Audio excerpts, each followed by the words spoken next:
ஆனா பயோடெக்னாலஜி பத்தி சொல்லுங்கன்னா படிச்சா ஸ்கோப் இருக்குமா? ஆக்சுவலா இன்னைக்கு எல்லாருமே சிஎஸ்சி, ஐடி, ஏஐடிஎஸ் இந்த மாதிரி இன்ஜினியரிங் கோர்சஸ் தான் எடுத்துட்டு இருக்காங்க. பட் பயோடெக்னாலஜி, பயோமெடிக்கல் இன்ஜினியரிங் இந்த மாதிரி பயாலஜி ரிலேட்டடான இன்ஜினியரிங் கோர்சஸ் இருக்கு அப்படிங்கிறது நிறைய பேருக்கு தெரியறதே இல்லை. இப்போவுமே பாத்தீங்கன்னா பயோடெக்னாலஜி, பயோமெடிக்கல் முடிக்கிற ஸ்டூடெண்ட்ஸ் நல்ல ஸ்கில்டா இருந்தா நல்ல ஆப்பர்ச்சுனிட்டி கிடைச்சிட்டே தான் இருக்கு.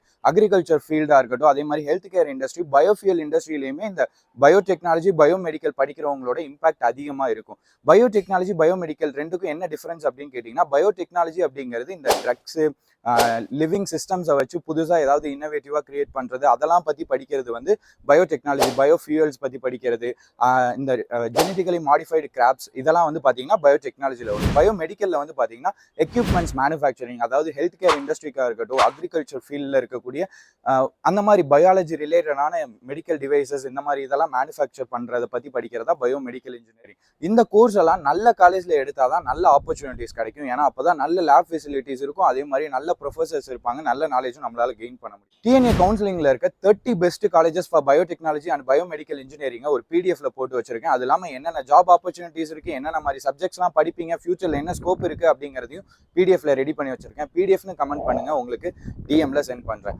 எல்பியூல பயோடெக்னாலஜி, பயோமெடிக்கல் இன்ஜினியரிங் எப்படி இருக்கு அப்படின்னு தெரிஞ்சுக்கணும்னா கமெண்ட் பண்ணுங்க, நெக்ஸ்ட் வீடியோல சொல்றேன்.